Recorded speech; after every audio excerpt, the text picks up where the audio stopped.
Gente, Cecília Antipoff, nossa colunista, toda quinta aqui na segunda edição do Central 98, guardiã das crianças, psicóloga infantil e da família. E hoje falando sobre essas experiências da maternidade, da paternidade, da família com a chegada dos filhos. Foi um tema que nasceu de uma conversa aqui e que realmente é um tema muito importante, porque todo mundo passa por isso, né, Cecília? Bom dia para você. Bom dia, Carolzinha. Bom dia, João. Bom dia. Quem está aqui com a gente, escutando na rádio, assistindo na TV. Pois é, a gente vai falar sobre experiências humanas, né? Sobre a nossa vida com a chegada dos filhotes. A gente estava aqui falando sobre o impacto no casamento também com a chegada dos filhos. Então, hoje a bola não é só minha. A gente vai repassar aqui, né? Essas experiências. E aí, só explicar para a nossa audiência também como que surgiu essa conversa e essa proposta do tema. Foi porque eu falei com a Cecília que antigamente a gente começou a usar muito o termo maternidade real. Até excluindo um pouco a paternidade, que é um negócio questionável também, mas surgiu muito isso, esse termo. Todo mundo já deve ter ouvido falar da maternidade real. E o que é a maternidade real quando a gente coloca isso? É falar sobre a vivência real, sobre os desafios, as coisas ruins, a tristeza que pode acontecer, né? Todas as chateações, os desafios difíceis, em oposição àquilo que a gente tinha antigamente, que era ver a maternidade de uma forma muito romantizada. E isso colocava um peso sobre as mães, principalmente. Então, a mãe ela tinha que estar sempre muito feliz, muito satisfeita. Afinal, ela era mãe, isso é um dom. Ela precisa ser aquela pessoa sempre. Ela pode não estar dormindo, pode não estar comendo, pode estar desesperada com os desafios. Mas ela tem que estar sorrindo, tem que estar bem. Afinal de contas, ela tem um filho. E aí veio essa questão da maternidade real. Não, vamos falar sobre a realidade. Tem dor também, tem dificuldade, tem momentos difíceis. Aí eu falei com a Cecília, agora eu tenho a sensação de que a gente está caminhando, ao contrário da romantização, para a demonização. Porque parece agora que quando a gente vai falar de família, de filhos, a gente tem que falar só coisa ruim. E aí eu vejo muita gente esquecendo também de falar um pouquinho do lado bom. Eu, antes de engravidar, eu ficava com medo das experiências que as pessoas me contavam. E não é porque não eram verdade, mas é porque às vezes eu pensava assim, a pessoa me contou só o lado ruim, sabe? Ficava aquela coisa assim, você vai ter filho? Você não vai dormir mais não. Prepara, viu? Você nunca mais dorme, você nunca mais come direito, você nunca mais almoça, você vai ver, você vai passar a noite acordar. Trabalho, pode esquecer, você não consegue voltar mais não. Eu ficava, meu Deus, minha vida vai acabar. E aí eu falei, isso também pra mim foge um pouco da questão da maternidade ou da parentalidade real. Porque quando eu falava assim, não, mas você arrependeu? Não, porque assim, por outro lado, aí a pessoa vinha e contava a coisa boa. Falava, gente, então vamos compartilhar tudo, a coisa boa e a coisa ruim, que aí eu acho que a gente chega no termo real. Carol, esse tema até você que sugeriu, né? E achei ele muito pertinente, porque a gente precisa falar sobre a subjetividade, qual o significado para mim, qual foi para você, qual foi para o João como pai. Eu vivi uma experiência diferente da sua, né? As minhas amigas, eu fui uma das últimas da minha turma a ter filhos, e elas sempre falavam, Cissa, prepara e tal, traziam já o lado do difícil, como você escutou, mas o que eu internalizava? Ao invés de ficar, ai meu Deus, minha vida vai acabar, eu pensava, tudo Maria reclamou, né? Comigo vai ser diferente, porque eu sei tudo. Eu sou psicóloga infantil, eu trabalho com famílias há 15 anos. Eu dou aula, eu dava aula eu dava aula de psicologia do desenvolvimento em 2 faculdades, né? Então eu falava sobre gestação, parto, puerpério, amamentação. Aí o que eu internalizei? Eu já sei tudo. A Melissa vai nascer, vai ser pleno.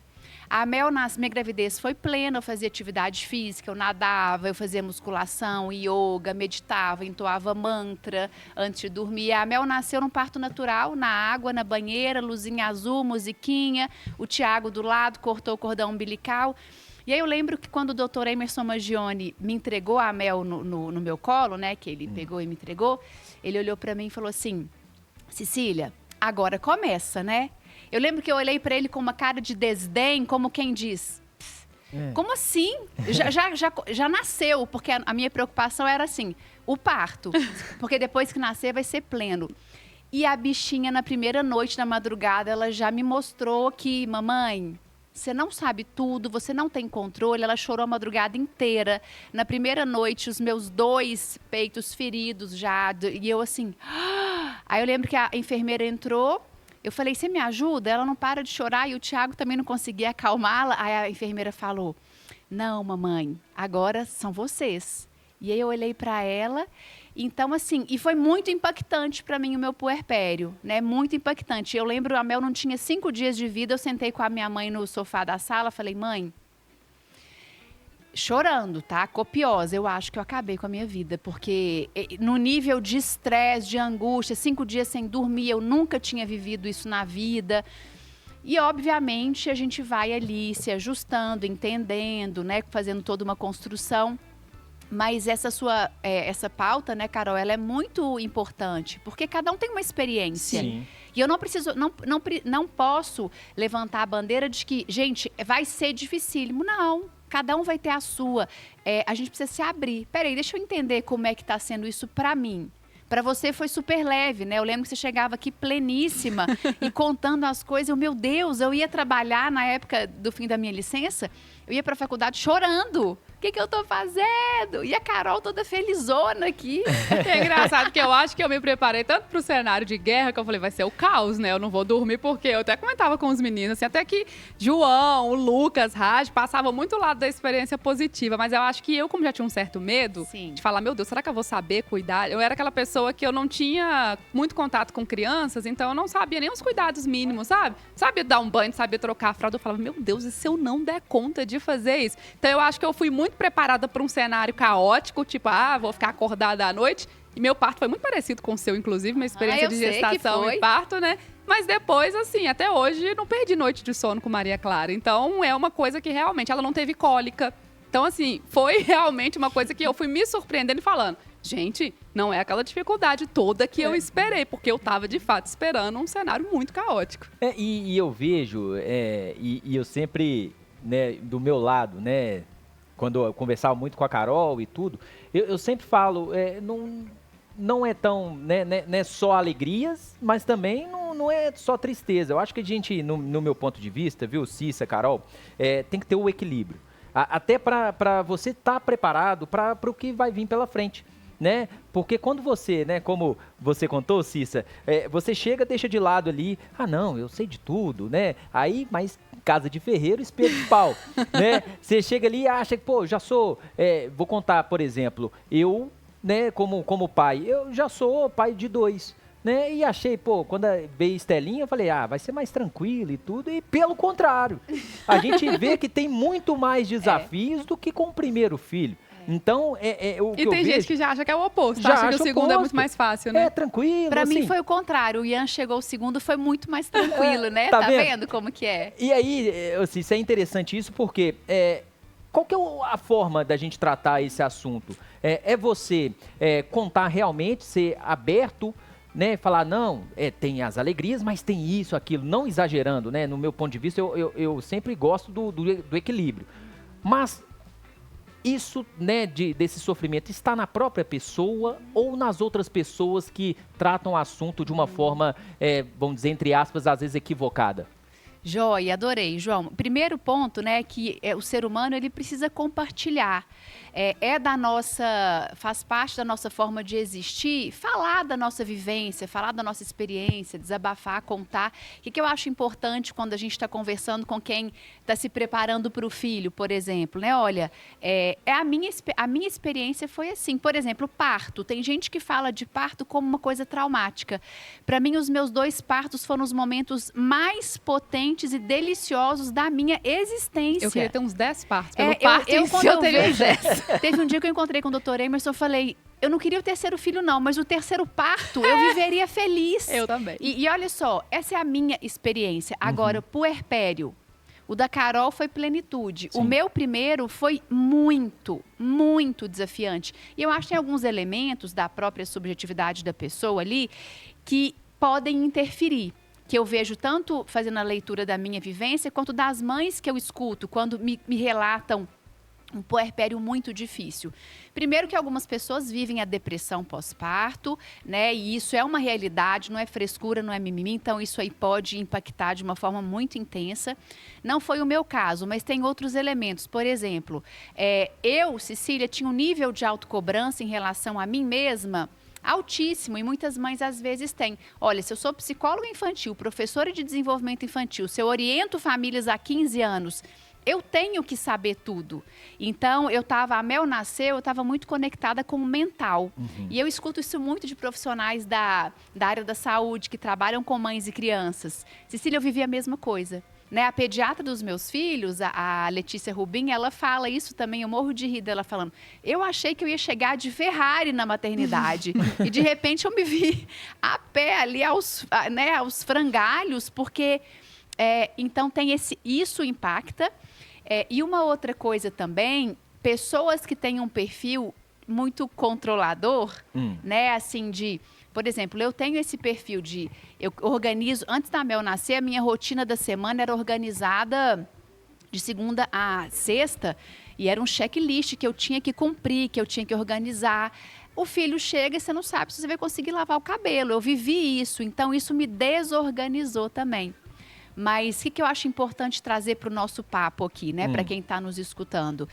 Não existe a maternidade universal, nem a paternidade universal, né? Para cada um vai ser uma experiência diferente. E eu não posso querer impor a minha verdade para o outro, né? Querer impor a minha experiência para o outro. Tem casais que se unem com a chegada dos filhos. Tem casais que separam com a chegada dos filhos, porque não é porque o filho mobilizou a separação, mas é porque a chegada do filho aflora ali as tarefas, a cumplicidade, a conexão ou não, a compreensão do que é um casamento também, e desconstruir aquela ideia que a gente cresceu. Casaram e viveram felizes para sempre, né? O filho chegou, é a plenitude.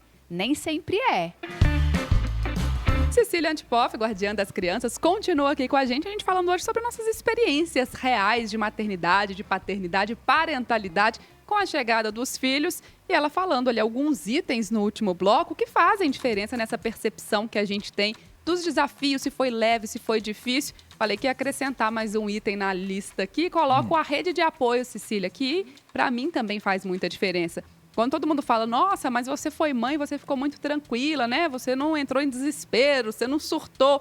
Eu falo, gente, sim, mas eu também tenho uma rede de apoio que é muito boa. Então, assim, um beijo para minha mãe, para minha madrinha, para a Paty, porque é incrível contar com esse apoio delas e um companheiro também que está ali para fazer o papel dele. Isso tudo foi muito conversado, foi muito discutido. Na verdade, antes da própria gestação, a gente alinhou todas as expectativas, o que eu esperava dele, o que ele esperava, o que a gente esperava da gente. E isso fez muita diferença. Então, assim, é aquela coisa da gente realmente avaliar o nosso cenário com aquilo que a gente tem, porque não é a mesma realidade das outras pessoas, né? Com certeza, Carol, rede de apoio faz toda a diferença, né? Assim, só que a gente estava aqui também olhando para a rede de apoio com um olhar até mais crítico, Sim, assim, porque rede de apoio não é só alguém que vai ficar com o meu filho para eu poder trabalhar, mas esse alguém eu confio, né? Esse alguém, ele faz de fato o que é importante para mim, né? A gente estava falando de você, da sua mãe com a Maria Clara. Você fica segura que ela não põe tela, que ela não põe TV, que ela não dá açúcar, que tem a ver com a sua condução. Rede de apoio é fundamental, é um apoio, mas aí o João trouxe algo, né? Às vezes a pessoa tem toda a rede de apoio e continua angustiada e continua ali. Então, o que eu acho que eu pego aqui dessa conversa que eu trago para a gente refletir? A gente não precisa estar consciente. Eu acho que a consciência do meu lugar como mãe, do seu lugar como mãe ou como pai, olhar para a vivência como uma oportunidade, né? Eu não vou aqui falar frasezinhas de efeito, é realmente o que eu acredito. A chegada de um filhote, de um filho, de uma filha, são oportunidades, né, da gente olhar para dentro, da gente se trabalhar. É desafiante? É desafiante pra caramba. É delicioso? Também é delicioso, tem de tudo um pouco, né? Eu falo que é igual uma caminhada ali, é um passo de delícia, um passo de desafio, e cada um vai vivenciar isso de uma forma. Mas que é uma grande oportunidade de aprendizagem, né, de amadurecimento, da gente se tornar pessoas melhores. E falar de parentalidade real não é levantar a bandeira de a mãe real é aquela que não tem rede de apoio. Não. A Carol é mãe real tendo a rede de apoio maravilhosa dela. Eu sou a mãe real tendo a minha rede de apoio específica. A Joana é mãe real, não tendo rede de apoio nenhuma, sendo mãe solo. E cada um de nós, mães e pais, a gente vai ter a nossa vivência, né? Importante olhar para os desafios, importante olhar para as delícias e resgatar o significado. Assim, eu gosto muito de falar sobre ressignificar, né? Então, se tem algo que me desafia demais, por exemplo, o Ian acordava de 2 em 2 horas, até fazer 2 anos de idade, 2 em 2. Eu poderia reclamar resmungando, achando péssimo, e eu entendi que eu precisava ressignificar. Então, o que é ressignificar? Eu vou dar outro significado. Que bom que eu tenho saúde, que eu estou aqui para acolher o meu filho, que eu sou uma mãe amorosa e que, filho, a mamãe está aqui com você. Eu sempre consegui fazer isso? Não, mas na maioria das vezes, né? Então, a gente escolher dar novos significados ajuda na leveza, né? Em tentar construir mais leveza. Cecília, e para finalizar, para a gente concluir a conversa, o que a gente pode falar até de forma de comportamento nessa questão de lidar com o outro e com essas experiências, né? O João falou em compartilhar com equilíbrio. Eu falei aqui no intervalo também que hoje, com a experiência que eu tive, o que eu achei o caminho, achei mais honesto, mais justo e menos invasivo, é dar uma opinião quando me é solicitada. Então, eu não chego e já vou falando, olha, isso aqui vai ser horrível, você não vai dormir, você não vai ser o quê. Então, eu chego e falo, não, gente, é maravilhoso, é tudo muito lindo, você vai ver. Porque eu fico achando que qualquer um dos dois caminhos pode ser prejudicial para a pessoa, dependendo daquela realidade que ela tem. Então, tem um jeito, pelo menos para uma reflexão, ou um jeito, vamos dizer, entre aspas, certo, da gente compartilhar essas experiências? Eu acho que um caminho mais saudável, né, Carol, é eu contar sobre a minha experiência. Olha, para mim foi assim. Me conta como que está sendo para você e abrir para escutar. As pessoas escutam muito pouco hoje, né? Alguém começa a falar algo, eu vejo quando eu encontro com as minhas amigas. A gente tem um grupo grande de amigas. Quando junta todas, às vezes eu fico vendo aquela falação. Eu falo, gente, vocês estão se escutando? Né? Todo mundo falando ao mesmo tempo. Uma começa a falar, ai, porque casamento? Ah, nem me fala. Aí a outra já começa a falar. Então, assim, a minha experiência foi assim, me conta como está sendo a sua, e aí eu fecho a minha boca e abro as 2 orelhas e eu paro para escutar, sem julgar. Isso ajuda muito uma mãe que está ali cheia de angústias, ser escutada, ser escutado, gente, isso é muito potente, né? Isso é muito... às vezes a gente só precisa disso. Nossa, a Carol me escutou. Ah, que delícia, o João escutou. E ele não me julgou, ele não me deu uma solução. Quando a gente precisa desabafar, entendam, a gente não quer conselho. Ah, faz assim. A gente quer só sentir que, nossa, deve estar sendo muito difícil para você. O Ian acorda de 2 em 2 horas, eu imagino o seu cansaço. 3 pontinhos, ao invés de... Você já tentou fazer treinamento de sono? Ou então, você já tentou tem blá, alguma blá, coisa blá? que eu posso fazer que vai te ajudar? Isso. Como que eu posso te ajudar? Né? Agora, só de você me escutar e não me julgar, não trazer um manualzinho de solução e nem não me dar palestrinha, já está pleno, já estou muito feliz. Cecília Antipoff, guardiã das crianças, sempre trazendo ótimas reflexões pra gente na segunda edição do Central 98. Cecília, obrigada mais uma vez. Até semana que vem, viu? Obrigada, Carolzinha. Até semana que vem. João, todo mundo que está com a gente. Quinta que vem estamos aí. Até lá!